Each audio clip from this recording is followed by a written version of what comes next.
Umorder na ako materyales para sa bubong ng parking. Ito D4. D4, apat na D4. 6 meters pala yan, oh. Ang haba. Tubular na 2x4. 2x3. 2x2. Haba pala yan. 6 meters pala. Tama-tama pala. Eksakto yun, oh. Eksakto yung 6 meters yung haba. Barang luang niya 7 meters. Tapos umorder ang buhangin, kalating elk.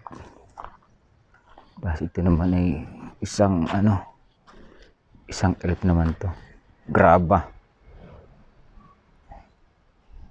Yan.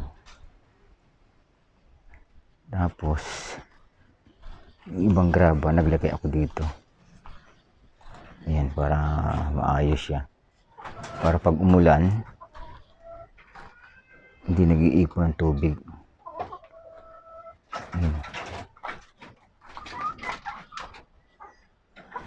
Ito, binunod ko yung ampalaya. Wala, hindi lumaki. Pangit yung bunga. Tapos talaga ko ng plant box, kahangin. Tapos ay bumunga ng kamatis ko, oh. Taba ng kamatis, oh. Ang dami, oh. Yung pa. May mga bulaklak.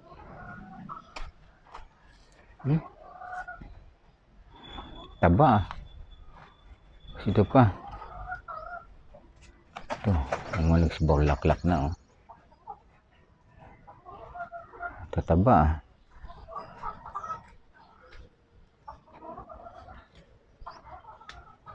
Lunes start na to. Start dito hanggang dun sa may puno na to, bali 6 meters hanggang dito. So may bubong na siya para sa tricycle, para hindi kinakalawang.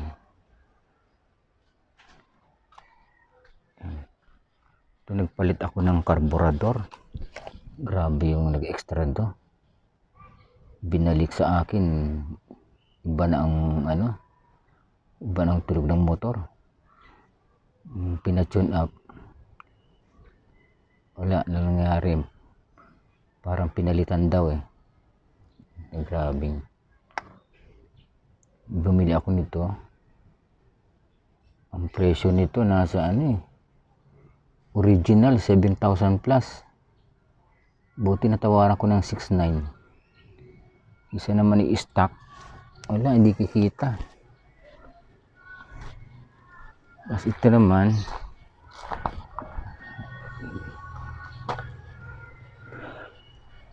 nagpalit ako ng manifold.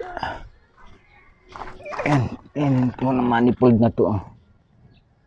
Ako nagkabit nito. Binaklas ko, tapos ako nagkabit. Tsaka nilinis ko. Pare silang coding ng Sabado.